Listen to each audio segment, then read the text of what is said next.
Tonight's topic is a difficult topic. Nevertheless, it's a very important topic. And it follows what we spoke about last week. Last week we covered love, midat ahava. And I'm sure you guessed by now, we're going to cover sin'ah, hatred. Before we begin, it is important that we define as best as possible what hatred is. We're not talking about disappointment, anger, and the like, even though those are maybe related, associated. These are feelings that we have at the time when we express a hatred towards something or someone. But pure hatred, if we were to define it, I believe one can define it as follows. It's an emotional pain that troubles us due to an intense aversion for someone or something. Did everyone understand what I meant by that? Because we have an intense aversion is a dislike for something or someone, there's something in that that troubles us and causes us not a physical pain, but an emotional, psychological pain. That is more or less the best I can describe or define sin'ah, hatred. But once we understand what it's all about, we have to figure out what leads to it, because there are various factors that lead to it. One factor or one thing that could lead to this kind of hatred or this kind of a feeling could be jealousy, because we're jealous of someone. It could be that someone has hurt us, harmed us in some way, embarrassed us, spoke about us lashon hara. Or it could be a situation where one is not helping us. We would have preferred that he help us or she help us. And since they don't do so, they're not cooperative, we show a dislike for them. It could also be something even worse than that. Then if it's a husband and wife situation where one betrayed the trust of the other, did the ultimate damage to the relationship, as they call it in English, by cheating, whether it was the man or the woman. That could be very painful, and that could lead to sin'ah. That could lead to a very, very deep hatred. And it could lead to a situation which is very difficult to recover from. Because once you've lost the trust in someone, how do you rebuild it back? Supposedly, if the trust is gone, it's gone. And then we have another kind of hatred, another kind of sin'ah that is very common, and that is the sin'ah ben ba'alei mikzoah, between those who are in competition of each other. Rabbis tell us all those who are in the same profession hate each other. Plumbers hate each other, carpenters, lawyers, they all want the business, right? So because of the competition, they don't like each other. That's another kind of sin'ah.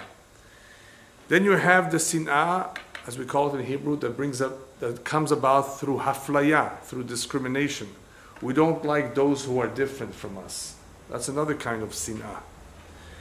Then we have a branch of that, anti-Semitism, which is, of course, based on discrimination, but it's a lot more than that, and we'll talk briefly about that too.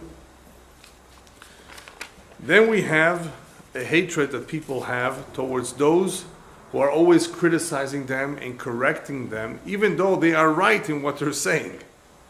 Even though they are right in pointing out our mistakes, and even though they mean well, nevertheless, not everybody is happy with that. Then we have something which is very unusual, and that is a self-hate. People that actually have some sort of dislike on themselves. We also have a sinat chinam.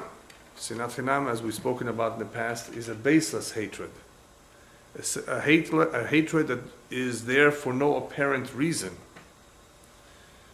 which also includes a certain indifference, or as we call it in Hebrew, a certain adishut, that people rather not associate, not be friendly towards someone, even though they don't really hate them so much, but it's also on a certain level to a certain degree, it is a type of hatred, indifference.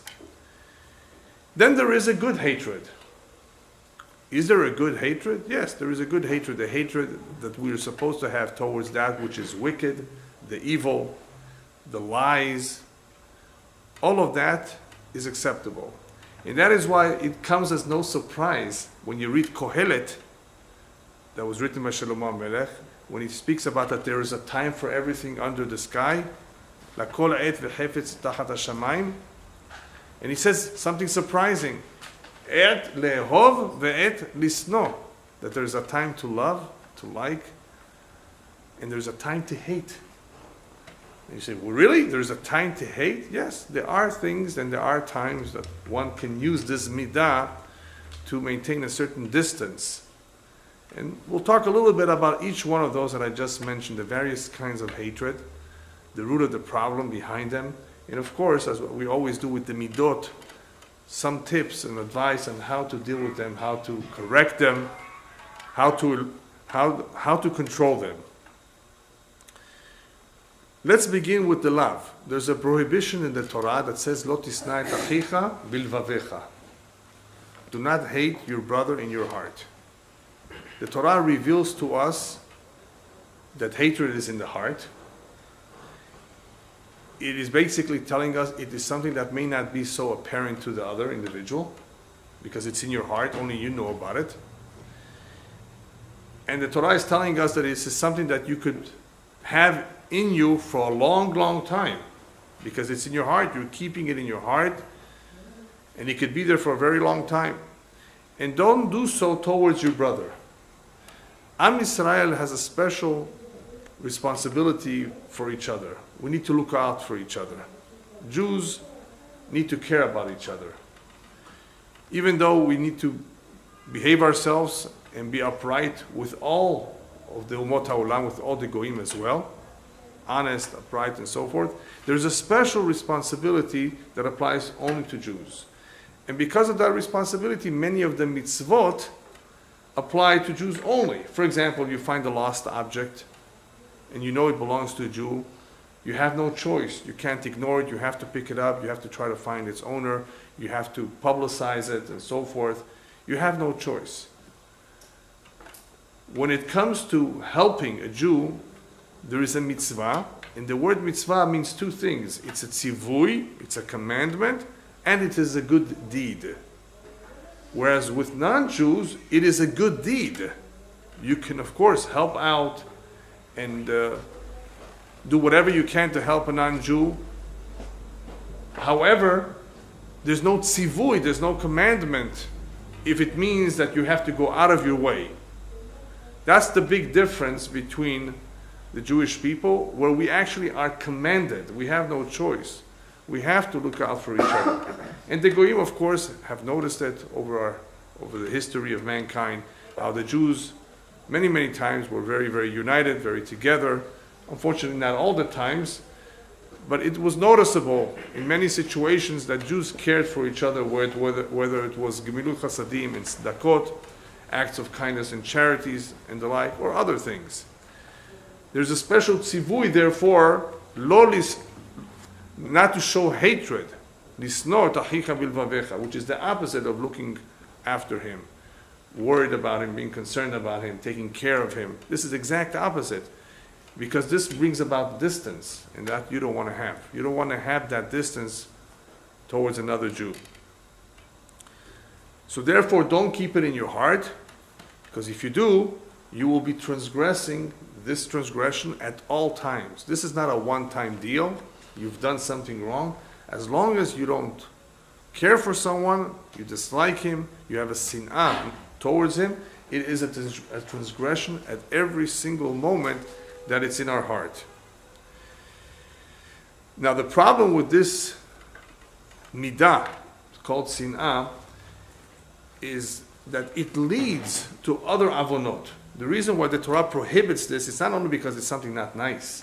It leads, and the consequences of it are no good. For example, if somebody has sin'ah, he may easily come to speak lashon hara about someone. He may easily come to lie to him, to hurt him, or not to forgive him. You see, or all kinds of situations that because of the hatred, because of the dislike for him, this may lead to other issues, to other avonot. And therefore, this is a big problem. That one who has encountered this, one who has come to this point where he has a dislike for someone, for whatever the reason is, he needs to know that it's about time to correct it. It cannot go on forever. You need to deal with it. You're upset, it happens. You're even angry, you're disappointed, fine. But you got to deal with it. And we're going to see how to deal with it. In the end, one needs to remember that if he does not forgive, if he keeps that hatred inside of him, he is basically punishing himself. As the psychologists describe people who are always in the mood of hating or always hating someone, it is a form of self-punishment. It's always there. It's always going to bother them. So not only is it not good towards the individual who they are hating, but even towards themselves, it's not such a good idea. It is a form of self-punishment. Okay, now that we more or less described the issues, what this is all about, we need to understand how to deal with it properly. Let's take each one apart each one separately.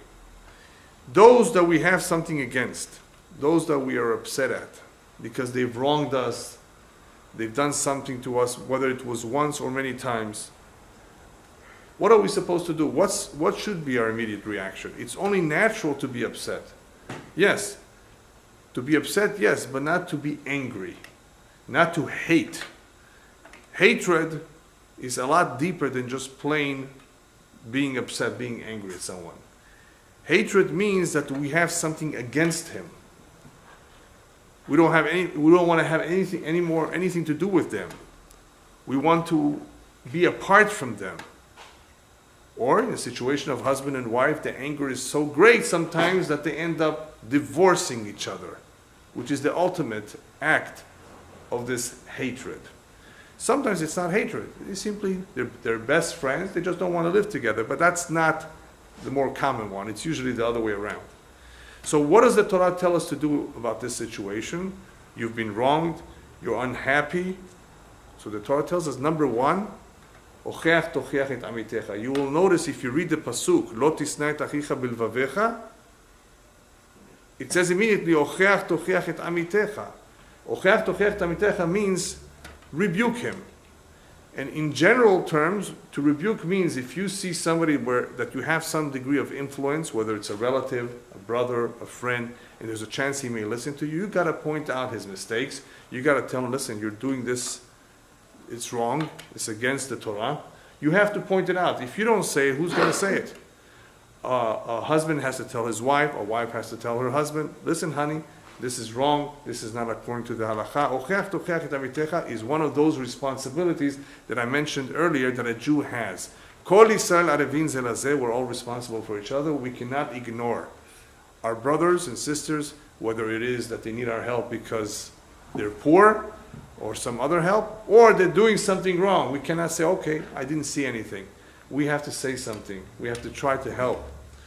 But here, this mitzvah of rebuke is not only to help the other individual, it's to help us. Because what happens when we give rebuke?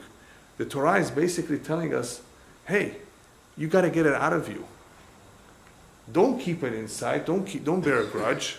If you want to deal with it, if you want to repair it, you want to heal it, to heal that pain that I mentioned earlier, there's pain. You want to heal it, then you have to talk it out. A lot of people just keep it inside.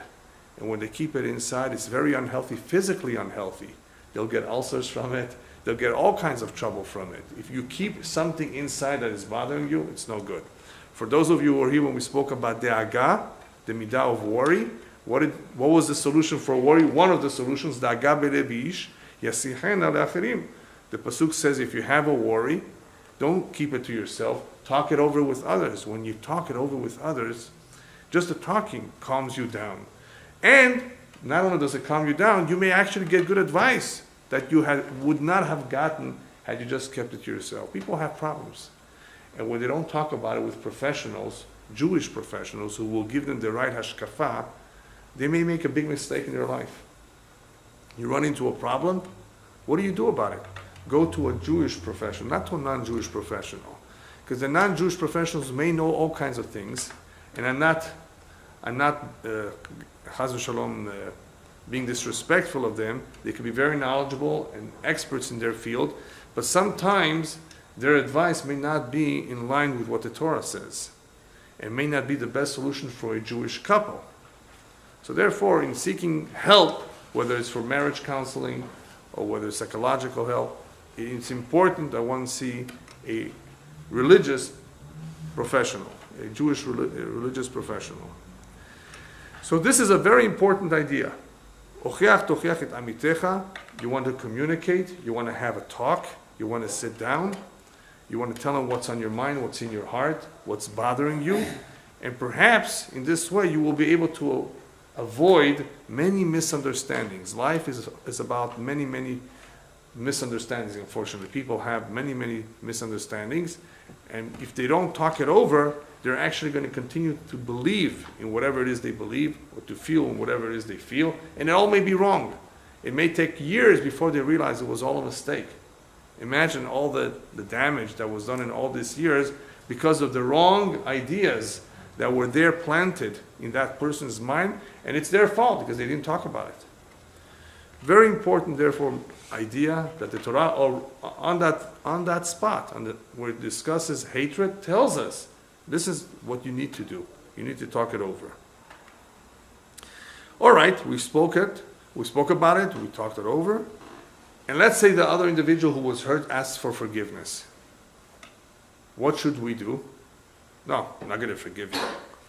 It's too painful. It's too difficult. No, that's also no good. That's cruelty. And we'll talk about that another time, the midah of achzariyut. You have to be forgiving. We're not better than Hashem. Hashem forgives us. Once a year, He forgives us. Not only once a year, He actually forgives us every time that we ask for His forgiveness. Just like Yom Kippurim is a day of atonement. Somebody asks for your forgiveness and they really mean it, as long as they mean it. If they don't mean it, then they're just joking, forget it, right? Most people, when they ask for your forgiveness, that means they were willing to forgo their ego, especially if it's the man asking for forgiveness from his wife. Do you know what it takes for a man to do that? It's a lot of courage. And if he does so, kol hakavod lo. I give him a lot of admiration, because it's not easy. But that's what he should do. And if he does that, and he means it, most women will accept it. Now, if this man has been asking forgiveness for the past 10 years for the exact same mistake, I can see the woman saying, well, listen, nothing has changed. You're doing exactly the same thing over and over and over again. But even then, the one who best knows the man is the woman. The woman really knows her husband very well. Hopefully she should, right? She knows him better than his own mother sometimes, right? So she knows, she should know that this is not really him doing it intentionally, whatever it is. It could be something in his nature. It's just his nature, his ofi, his personality. It's not that he's intentionally planning to hurt you. Some people take it in the wrong way. Oh, he was planning on it. He stood up a whole night last night planning on how to hurt me. No, that doesn't happen that way. It's usually he had a hard day. He was in a bad mood. He just felt bad and he reacted spontaneously. He didn't think about it. He made a mistake. Yeah, that's what usually is. I mean, there are people who really do things very, very wrong. I'm not talking about the extremes. I'm talking about the average case where people hurt each other's feelings, or did something wrong, or did not act properly. These are shtuyot, as we call it in Hebrew. This is nonsense. For these kind of things, for this to produce a hatred and a distance, you really have to be careful with this. You have to really use your best judgment to evaluate the situation. What is exactly happening here? Why is there a dislike here? Why do I dislike him? So if somebody asks for forgiveness, the correct thing is to forgive. Forgiveness is not only for the other person. Forgiveness is for us to feel better. When we forgive, we have done two things. We have removed that tina. The tina is that hatred that we have, that bitterness that's in our heart, through the act of forgiving. Plus, of course, we have given him a chance to make amends for what he or she has done. So mehila produces two things, which is what the Torah wants. Right? It brings about, hopefully, the opportunity to make amends. Plus, by forgiving, yes, I forgive mikol halev, from all the heart, I take it out of me. I bring it out, that tina, that hatred from me. Very healthy thing to do, therefore. Mehila in general, anybody who's forgiving in nature, who's flexible, it could help him with a lot of midot, with other characteristics, with other weaknesses that he may have, because he's forgiving. Forgiving means that he will be considerate, he will be sensitive, he will be helpful. To be forgiving is a very, very strong, very positive midah. Okay. In reality, we can go on and on and on about this, each one of these types of relationships, but we have to cover ground. So I'm going to go on to the next one, which is a fascinating area, and that is the area of competition. This is a big problem because a person could be religious, observant, does everything right, keeps Shabbat, has a beautiful family, he's a good husband, more or less. He just can't take it when somebody opens up the business right across the street from him and he's competing with him. You know, there could be, this is a mixed bag. I call it a mixed bags because there's going to be jealousy, there's going to be hatred, there's going to be maybe even lashon hara, there's going to be a whole combination of feelings, bad feelings towards this situation. What is the reality, however? The reality is, if this Jew, if this gentleman would learn a little bit about bitachon b'Hashem, the midah of bitachon, which we'll cover another time, which basically says very clearly, nobody will take away one penny from what is coming to you. Whatever is coming to you, nobody can take it from you. And if they did, you'll get it from some other source. All of a sudden, somebody will think of you and give you their inheritance, write you in their will, or something else. Nobody can take away one penny from what is coming to you. We have to get this ingrained. We have to get this ingrained because for some people, they don't understand this. They really think competition will hurt them. It's not true. Judaism says that competition doesn't hurt. It just doesn't. It's impossible. Now, there are halachot that if there's only one street in town, there is halachot that you cannot infringe, that you cannot take away, because there's only so much. But most big cities, there's room for many, many stores and many such businesses that you don't have to worry about it. Therefore, if something happens, the correct attitude should be, I accept it be'ahava.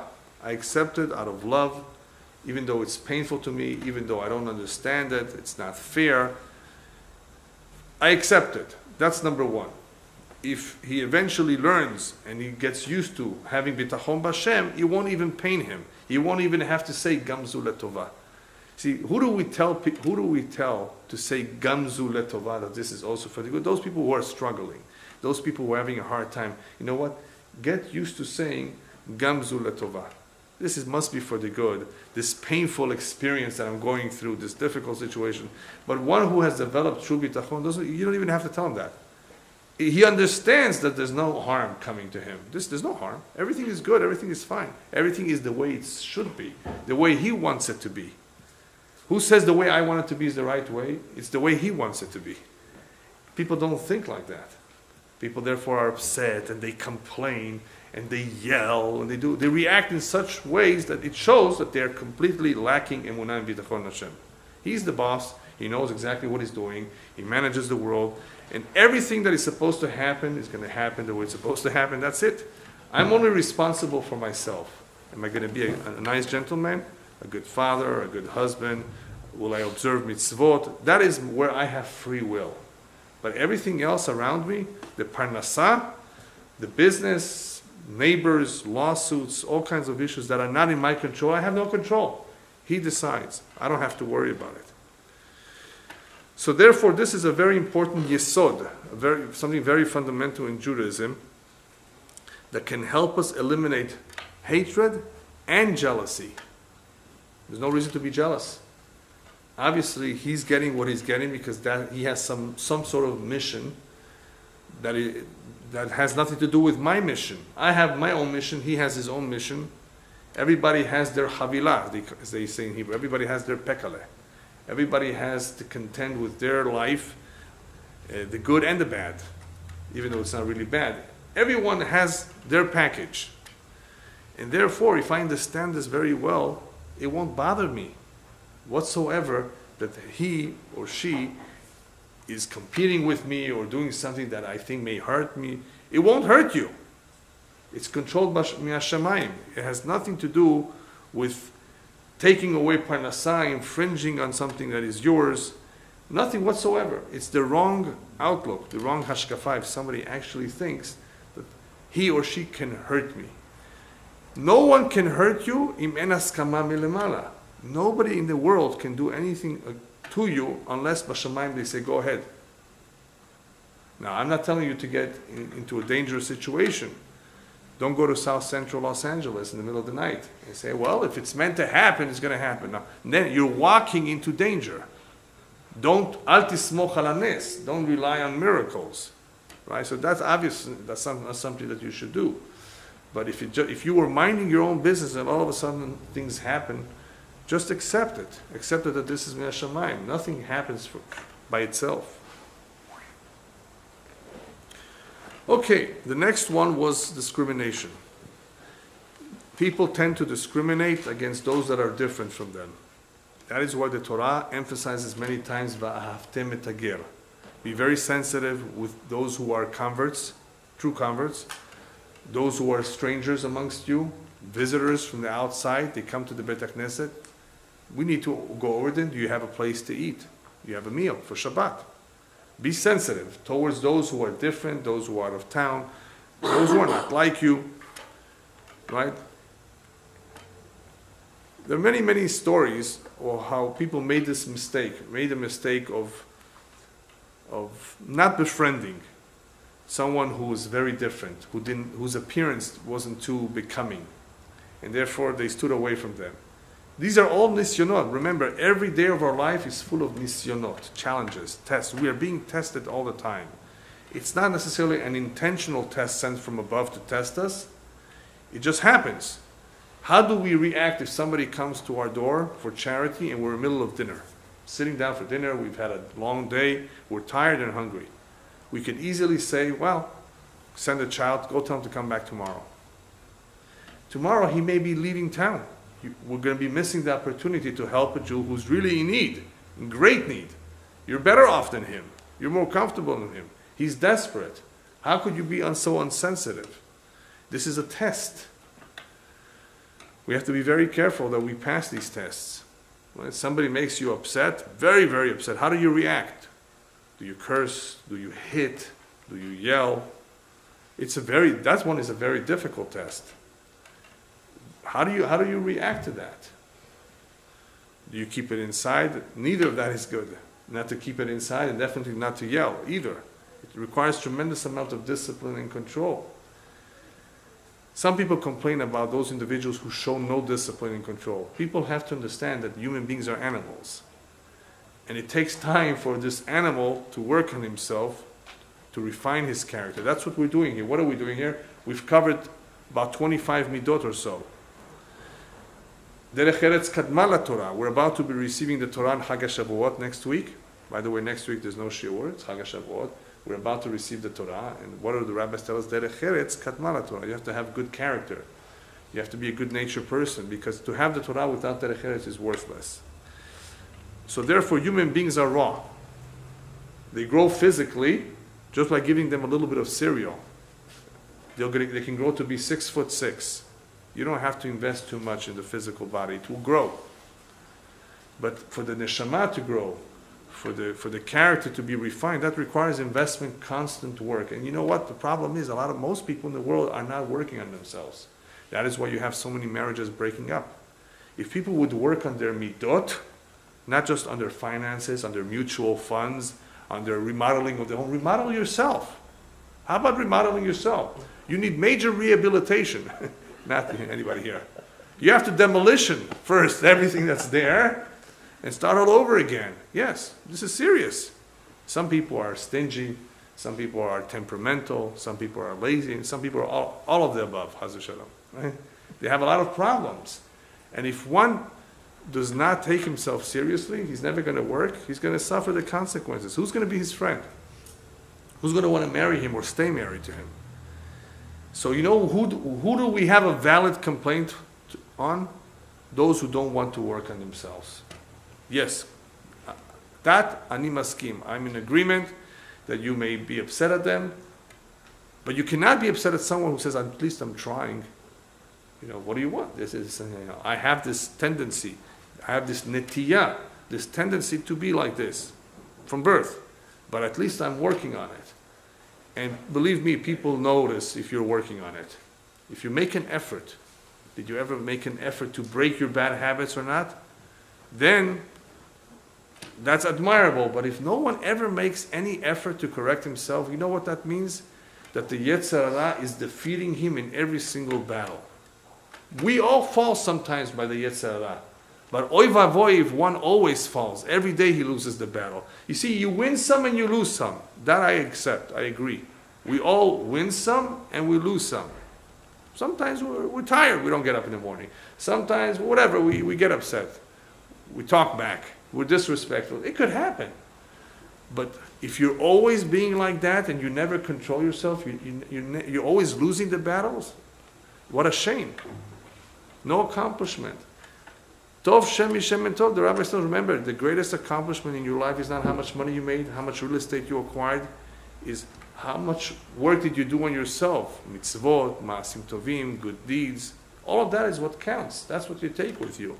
That's an accomplishment. That will come from your free will. You don't exercise free will in other areas of life. How much money you will make is not up to you. How many homes you will have, what kind of kids you will have, is not really up to you either. You have no control over that. What do you have control over is your midot, your mitzvot, and masim tovim. You want to have a kosher home? A woman, is she going to observe family purity laws? Are you going to keep Shabbat? That's up to you. You make the decision if you want to have that or not. If you don't, then you made the decision not to. Right? So, Bashamayim, when they judge, they will judge these things. Were you honest when you did business? Or were you crooked? Did you lie? Did you cheat? That was up to you. You didn't have to be. I know you were born with certain tendencies. Some people have certain weaknesses. But I also gave you the tools, Hashem says, to conquer yourself. You have the tools. And if you would have learned Torah 20 minutes every day, you know what kind of a difference that would have made in your life? You would have not been a jealous person. You would have treated your wife so much nicer. You would have brought her flowers. You would have been considerate. You would have helped her. All that could have happened had you learned Torah for 20 minutes every day, because that would have changed your focus, not only on business, but also on your family. This is your partner. This is the mother of your children, or the other way around. This is your husband. This is the father. This is the one that brings the parnasah. Your respect would have been stronger. By learning Torah, one would have learned, oh, you know how I can stimulate this marriage to become strong in the exact same way as it was underneath the chuppah?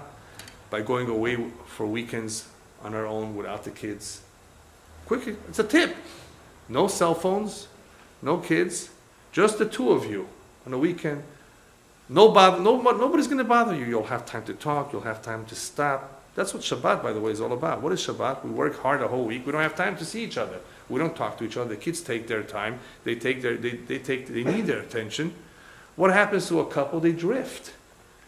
And the drift eventually becomes very, very, very, very difficult to bear, because then you don't care for each other. You don't care for each other. You dislike each other. You dislike each other. You don't want to be next to each other. You don't want to be next to each other, right? You see what happens? It just breaks up. And what we're supposed to do is we're supposed to cement every relationship, whether it's a friendship or a marriage, with crazy glue, inseparable. You're supposed to do that. It doesn't happen by itself. The reason it doesn't happen by itself is because people are human beings who have faults, who have weaknesses. And if those weaknesses are not dealt with, the fact that one is a man and one is a woman is going to already make them very different. Each one has their interests in life, and if they don't do something to cement it, it can easily break up. There are some couples who I call them zug yonim, as we call in Hebrew. They're like doves. They don't have to invest too much. It just works. You know, I told you my favorite example is the difference between the weather in Seattle and Phoenix. You know what the difference is. You've invested several thousands of dollars in making a beautiful landscape garden. If you're in Seattle, you don't need a sprinkler system. If you're in Phoenix, you better put a sprinkler system. Otherwise, chaval, it's all going to dry up. Some couples are like Seattle. They don't have to do too much. They go shopping together. They're always next to each other. They're always talking to each other. They can't be without each other. Yes, honey. I said, where were you? I just left you for 5 minutes. She already misses him. It does exist, but it's rare. it exists. Most couples are in between. Yeah, they want to, they like each other, they want to be with each other, but they need to put a sprinkler system. They need to irrigate this and invest in it. Otherwise, it falls apart. It becomes dry. It withers like flowers that you haven't watered. Chaval. How come underneath the chuppah you were crazy about her or you were crazy about him? That same love could continue to be there later on. But sometimes what happens is the exact opposite. There's hatred. There's a dislike. How could that happen? It didn't happen by itself. It happened because usually the two, it's not one, usually the two did not invest or do what was necessary to make sure it doesn't fall apart.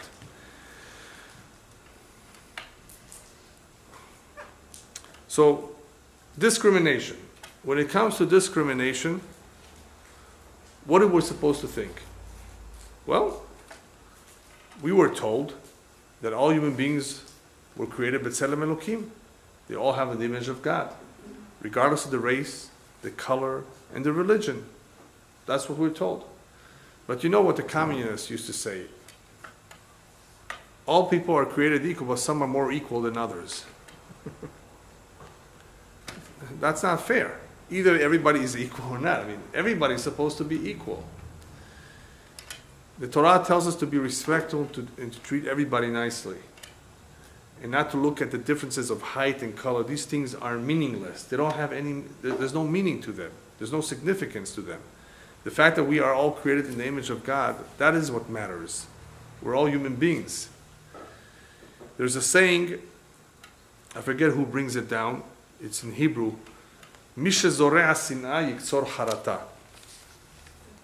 whoever plants hatred will harvest regret. If you build your life through hatred, in other words, through discrimination, not to care about certain people, in the end you will regret it. Because the way it works is when people hate others, others will hate him too. It eventually will be like a boomerang. There was a rabbi, I forget his name, and I forget exactly what he said, but approximately I will tell you. He was invited to speak at the Polish parliament. And he said something like this. You know why the Polish people have not become independent for so many years until recently? Why they've been persecuted, why they've suffered so much. He's telling this to the Polish parliament. Because Hashem knew that they were going to be one day the host for many, many millions of Jews. 3 million Jews were living in Poland before World War II. Hashem knew that they will be the host of so many millions of Jews. And Hashem wanted them to learn what it means to be sensitive towards others who have no land of their own, who are strangers in their land. And therefore they suffered so much and did not become independent, masters of their own country, right? All these years so they can understand what the Jews are going through. I don't know how much it penetrated them, but there's a lot of truth to that. The Goyim should have been more sensitive, but they were not. Why weren't they not? Well, obviously they don't have the Torah that we do. But anti-Semitism, if you want to understand anti-Semitism, we also must keep in mind that a lot of it is min hashamayim. Many times Hashem wants the Goy to pursue us. or allows him to pursue us because he doesn't want us to intermarry with him. That's part of the reason. He wants us, or to awaken us to do teshuvah, because there's something wrong with what we're doing. That is why the whole history, the Jewish history, is replete with wars and persecutions, and all the goyim, you name it, had something against us. You name it. Ammon and Moab and Mitzrayim. And in Europe, every country is drenched with Jewish blood.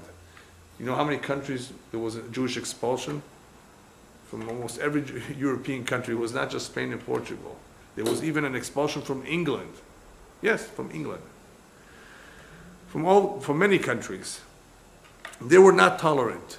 And anti-Semitism or hatred or discrimination has to do with a lack of tolerance. Not wanting to accept somebody for what he is, for his religion. There's also a degree of jealousy. They're jealous of us because we're successful. There's a lot of things going into anti-Semitism. But I don't want to just talk about anti-Semitism. Discrimination as a whole shows a lack of tolerance or understanding of the value of a human being. A human being is not a fly. And therefore, the Goyim, who continuously throughout history, all they had in mind was battles and wars and victories and money and gold and so forth, could never accept somebody else as an equal. What does this really show? It is a continuous battle between the forces of good and evil in the world. There's a continuous battle between these two. And throughout these battles, there's a filtering process. Hashem is basically showing, listen, these are the people that will stand on the right, and these are the people that will stand on the left. During the Holocaust, right, there was a tremendous amount of hatred. You think it was only Nazi hatred? It was Polish hatred towards the Jews, Ukrainian hatred, Lithuanian hatred, Catholic hatred from the Vatican, hatred from various countries against the Jew. And in that Holocaust, in the midst of all that hatred and fire, who stood out on the other end, on the good, positive end? The Japanese. Was it the Japanese ambassador to Lithuania, who gave many, many thousands of visas for Jews to escape to Japan? He saved thousands of Jews. Denmark, that was known for saving Jews, bringing them over to Sweden. And in Holland too, there were what's called Hasidei Umot HaOlam, the righteous amongst the nations. In these kind of troubles, troubling times, difficult times, you were able to see the good, the angels, from the wicked. Look how much was the majority. Look at the majority. The majority was the wicked, the evil. Incredible. But you had a few pearls in between. A little bit of good. That is in time, and during difficult, challenging times, you can really tell if somebody is really good or evil. Is he selfish or is he selfless? And same thing with a marriage. A marriage is going through difficult times, struggling, financial challenges, all kinds of issues. You can tell if the man or the woman or both really, really care about each other, really want to succeed, or are they more into themselves? What can I get out of this marriage instead of what can I give to this marriage? That's going to be the difference between the two types of couples. One wants to give and to build, and the other one wants to get just for himself. Anybody who's going to look at what he can get for himself will resemble all the nations that went to war to conquer more and more land. All that hatred, all that war will be destructive. You have therefore those who build and those who destroy. Those who hate are those who are going to be destroying others, destroying themselves. But that is exactly what the world has been all about. Look how much hatred there's been there throughout the history. You don't need Genghis Khan. You don't have to go all the way back then. You have it even till today. Hatred, tremendous hatred, whether it's the Islam towards the Judaism, towards Christianity, one country towards another, tremendous hatred, bigotry meaning lack of tolerance for another human being, and all this in the name of religion. That's what's strange about it.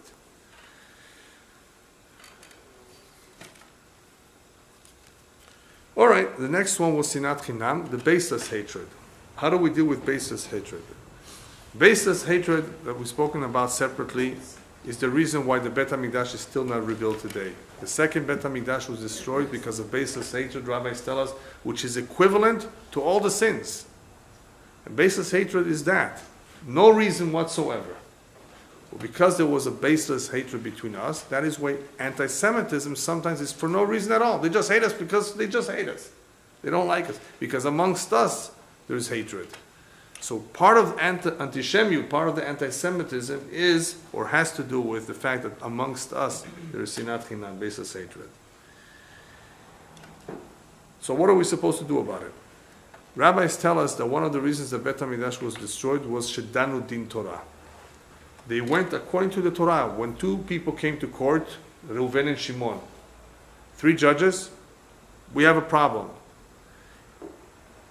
What did they do? They went according to the halakha. Reuven is right, Shimon is wrong, according to the halakha. Well, what's wrong with that? No, that destroyed the Bet HaMikdash. How does that destroy the Bet HaMikdash? What should they have done? Let me ask you something. Reuven and Shimon are having a dispute. They come to resolve the dispute in court. The court issues a statement that Reuven is right. Is Reuven and Shimon, are they going to be friends now? No. They're going to continue to be enemies. Why? Because the one who lost is bitter. Not only is he still upset at Reuven, now he's also upset at the judges. You see how much hatred was created by judging according to the halakha? What should they have done? You come to court, Reuven and Shimon, you have a dispute. Can we try to settle this without going to the Shulchan Aruch and seeing who's right and who's wrong? That's what they should have attempted first. Anytime there's a dispute, whether it's husband and wife, whether it's 2 partners, friends, neighbors, the best way to deal with it, ideally, the chatchila, is settling it out of court, settling by compromise. Regardless, unless it's so obvious, then that's something else. But it's not always so obvious, it's not always clear. Because you want to engender love and friendship. You know what would happen if the judges would have made a peshara, a compromise between Reuven and Shimon? Reuven and Shimon would have embraced or shook hands at least and made up. They made a compromise. They're both right. That's a whole different result than the other one. Reuven is right and Shimon is wrong. It's no good. There's a story of a butcher who once came to a rabbi for Din Torah. He had a problem with a neighbor. And the rabbi said to the butcher, "You're wrong. Your neighbor is the one that's right." And he started yelling and he was upset and was just very unhappy with the ruling. The rabbi says, "Wait a minute. I don't understand you. You had a situation last week when you came to me with a cow that was slaughtered, that you wanted to know if it's kasher or tarif. And I said that it was tarif, which meant that you had a tremendous loss of money. And you didn't complain. How come now you're complaining? You have a little bit of a loss of money. It's even less money than the cow." He says, "Rabbi, you don't understand. Last week, I lost. This week, somebody else won." He's not upset that he lost. He's upset that the other guy won. That bothered him. This is true. It was a true story. It bothered him that he won. Yeah, but it shouldn't. Think about it. What was it all about? So the rabbis have a responsibility not to make it cut and dry, black and white, the halakha is like this. They have to make an attempt to make a compromise, whether it's husband and wife, or whether it's any situation. Otherwise, you're going to have sinat chinam, grow and grow and grow. People are not going to care for each other. And what is sinat chinam? It's apathy or indifference. People don't care. People are into themselves. They just care about their own life. They don't care about somebody else. And we're at the end of Sfirat HaOmer, during the period that thousands of students of Rabbi Akiva passed away because of this. Great learners, scholars of Torah. But because they were more into themselves, into their own Torah, they were not so concerned about the success of someone else or his failure, right? They were more into themselves. Because of that, there was a plague. Why such a big plague? Because this was right after, not too much after the Churban Beit HaMikdash, after the destruction of the temples. How could this be going on? That nobody cares about each other. So in order to bring about more friendship, more concern about each other, The Torah says, Bakesh shalom verotfeu. You always have to pursue peace. Unfortunately, in many communities of the world, there's not enough people helping out couples who are having trouble in shalom bayit. Unfortunately, it's a big problem. Now, it is also the fault of the couples who are not seeking help. But it's also the fault of those who can help who are not helping. Bakesh shalom verotfeu, the pasuk says, always pursue peace. Always try to make peace. It's a tremendous big mitzvah. Try to bring about peace. And you know what? It's a lot easier to bring about peace in a home than to actually deal with a divorce. Divorces can be very, very messy, extremely messy and difficult to deal with. Each one wants something else and they're all fighting about it. Very difficult to make any progress. It would have been a lot better to have caught the problem early on and try to make shalom bayit. The problem is shalom bayit, if you don't catch it early on and you come into the picture 10, 20 years later, when people have lost feelings for each other, how could you bring back the feelings towards them, towards each other? You have to catch it early on. You have to go, you have a problem, you have to deal with it right away. But I don't give up hope. Even people who are many years fighting, wrangling, and having trouble, I always say you can make a U-turn. You can always start from scratch. Nobody's stopping you. You can fall in love again.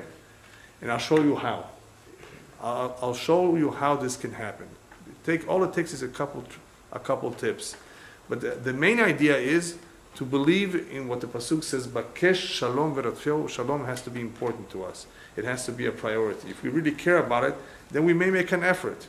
If we believe in hatred, in bigotry, in winning, then of course it's never going to happen. For those of you who were here last week, we spoke about love. And the dangerous part of love is that love can be blind. If you love so much, then love is blind. Ahava iveret. And that's the time that it's a little bit unhealthy. In other words, you have to be careful. Love is great and beautiful and important, but sometimes love is blind. Well, there's a saying, if love is blind, then hatred is deaf. Because what is hatred? You're deaf. In other words, you're not listening. You're not paying attention to the other individual, to the real problem here.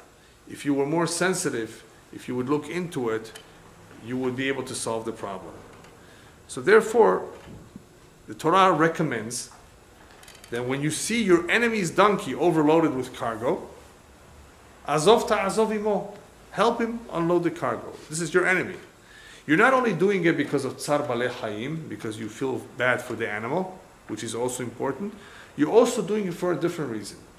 What is the reason? The Torah says azov ta'azov. The Torah doesn't say azor, which means to help. It says azov. What does that? Azov means to let go.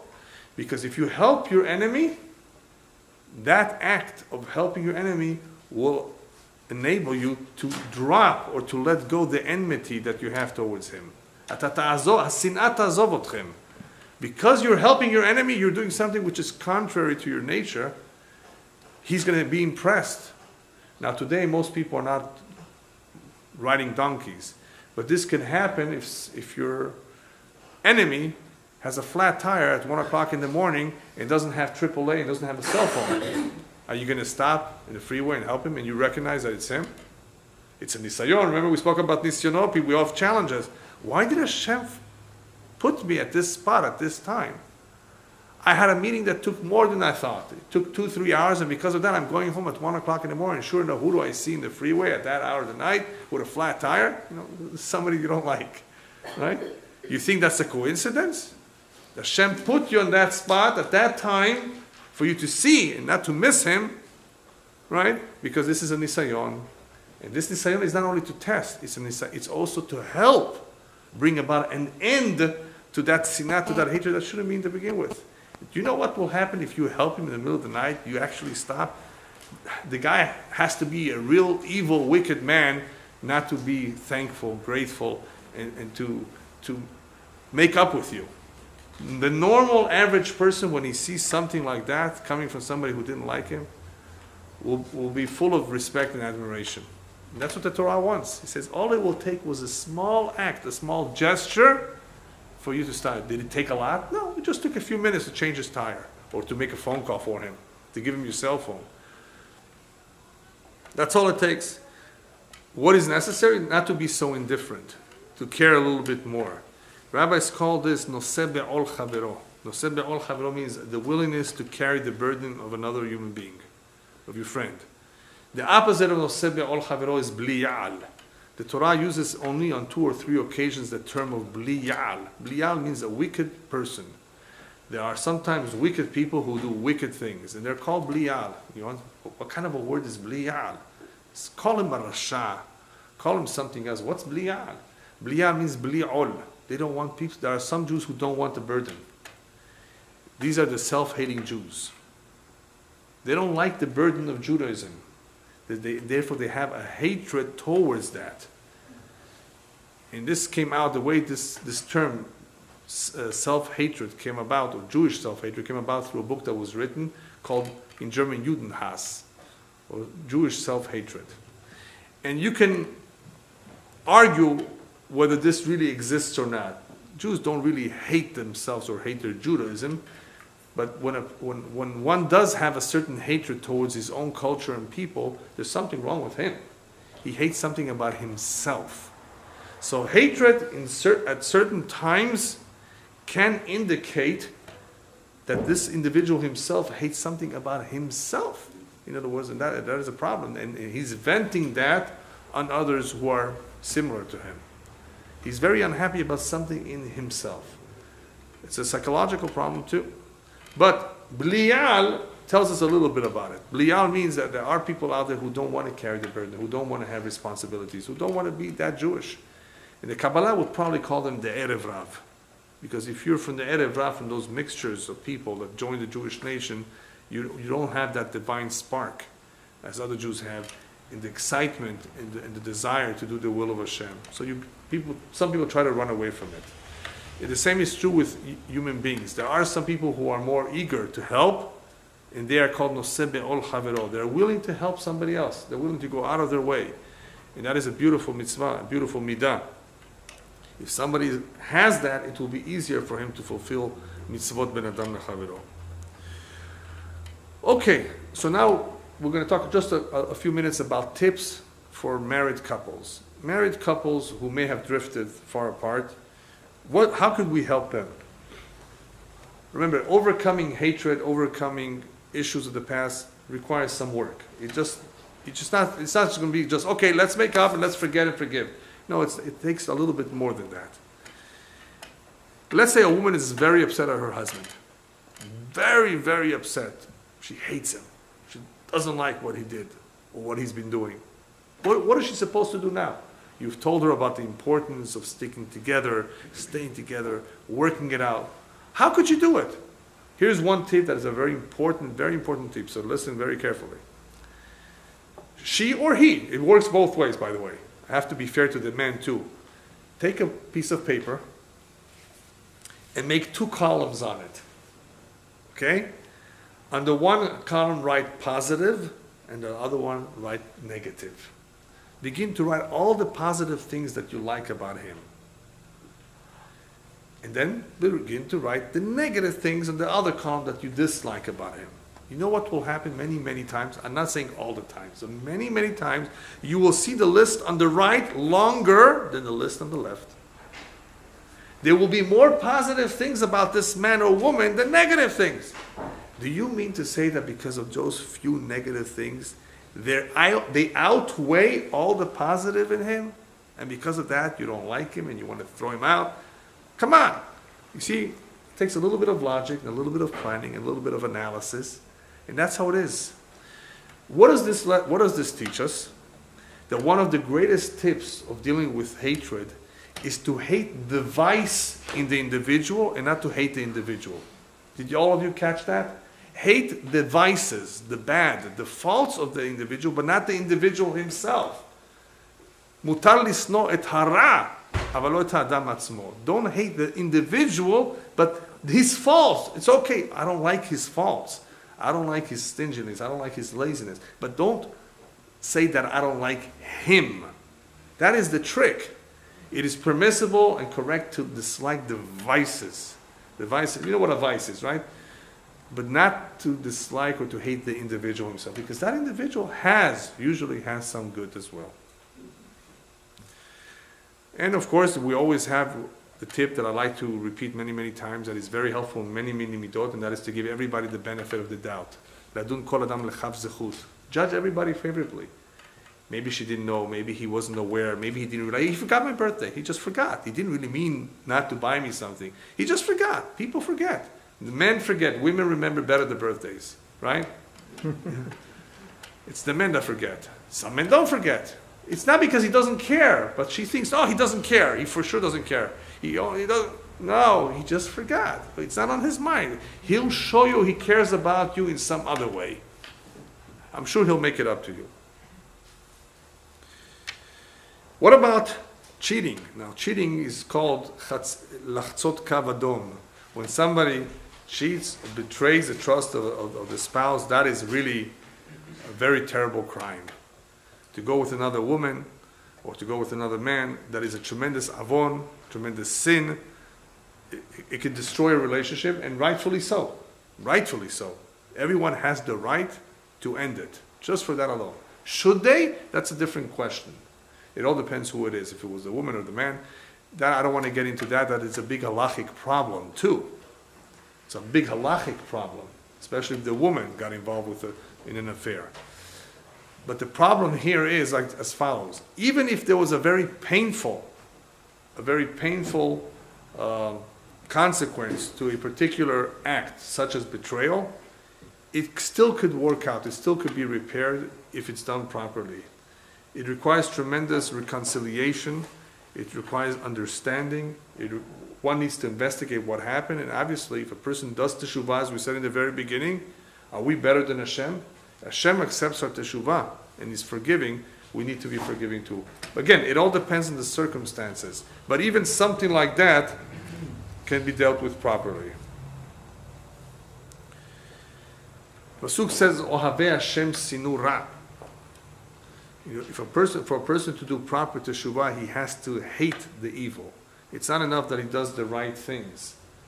When one commits himself to stop doing something, he has to actually acknowledge and admit it. This is terrible. This is bad. I feel ashamed about myself for having done that. Ohavei Hashem sinu ra. If you really love Hashem, it's not enough to do the right things. You have to hate the wrong things.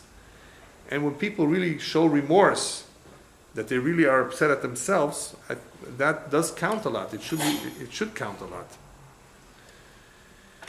What are we allowed to hate? What is permissible to hate? That which is wrong in the eyes of Hashem, that which stops us from doing the service of Hashem. Those individuals who don't want to listen to the rebuke, who are continuously doing the wrong thing and they're wicked. Mutar lisnotam, you're allowed to hate them because they are wicked.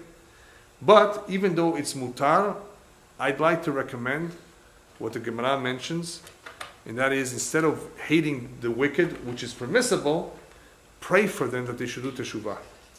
Itamu hata'im min haaretz v'lo chotein. The pasuk says, "Let all the sins be gone, not the sinners." We pray not that the sinners disappear; they're human beings. We pray that their sins should disappear. Pray for someone who's really doing very badly. Pray that he should do teshuvah. Same thing with marriage. In marriage, if one is really having a hard time, pray for him. I want to share with you a prayer that Rabbi Elimelech Milizhensk put together that is very special. A prayer. Prayer is powerful. When you have nothing else, you've tried everything, pray. This is his prayer.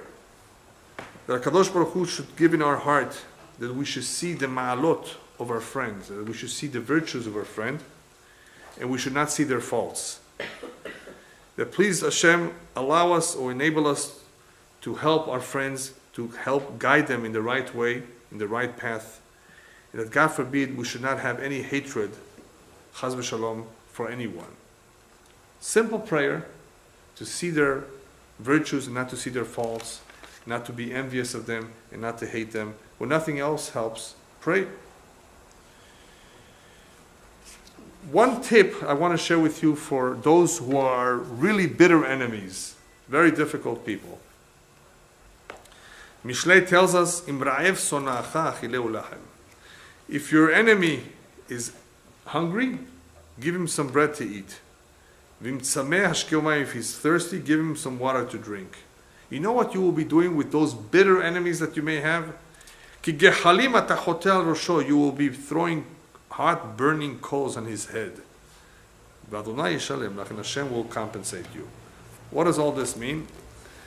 With those who are very difficult people, as we said before, if you're nice to them, if you do the opposite, they will be, it's like putting coals on their head. It will just take away that enmity. This is the greatest revenge, is when you're nice to your enemy. I'm not talking about the Arabs right now, I'm not talking about the Palestinians, because over there obviously there's a lot of mistrust and there's a lot of other issues that you have to be careful with. I'm talking about two Jews who've had a very difficult relationship. They become bitter enemies. If you go out of your way and you feed him, you take care of him, you do him a favor, you'll be putting coals on his head. In other words, how do you expect him to react? He will be reacting in a positive way. Quick story about a situation that is similar to this. There was once a king who had a very dear friend and advisor, a Jew.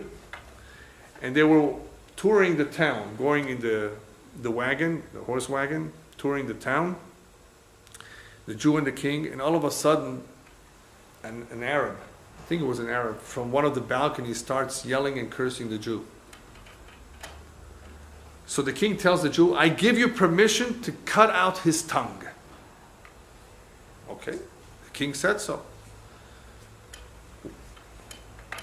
2 weeks later, the king is touring the town again with the Jew, and as soon as they pass by that Arab's home, the Arab comes out from the balcony and begins to sing a beautiful song in praise of the Jew. So the king is upset. He says, "I told you to cut off his tongue." "But I did," the Jew says. "Didn't you hear what he said? He was praising me. He was saying good things about him. A couple of days ago, I sent him a beautiful gift. I cut off his bad tongue by bribing him, by giving him a gift, by being nice to him." This is the one way that you can convert an enmity into a friendship. I'd just like to end with a famous saying. I think the rabbis tell us that it's very easy to acquire an enemy and very hard to acquire a friend. A friend, it takes money to buy, but an enemy you get for free. Right? So enemies we will get for free. Friends, if you want a real friend, you have to acquire. You have to make great efforts to acquire friendship. Very, very true, important lesson in life. Rabbis tell us, Ezu Gibor Akovesh et Yitzro, right? Who is strong? Who is truly a strong individual? Not one who lifts 500 pounds in the Olympics. One who conquers his Yetzer Hara. He is something to be admired. Right? You all heard of that, right? Akovesh et Yitzro? Well, I have some news to tell you. There is one more individual who's stronger than him. The rabbis tell us, Ezu Gibor Shebegiborim. Who is the strongest of all? Zeha osem mison'o chavero. Whoever makes a friend out of his enemy. That is the strongest man of all. There are not too many of those around. But you know what? It is possible. That's the idea. It is possible. Imagine if Jews just did a little bit more, right, with each other, to go out of their way, instead of looking or concentrating and focusing on the differences. They pointed to the things that we have in common, that we're all from the same father, right, that we're all from the same family, right, that we all share so much more in common. Instead of looking at the differences, see how much things we have in common. This would bring about tremendous ahdut. This will bring tremendous unity, and the unity, B'ezrat Hashem, is what will bring the Mashiach soon. Amen.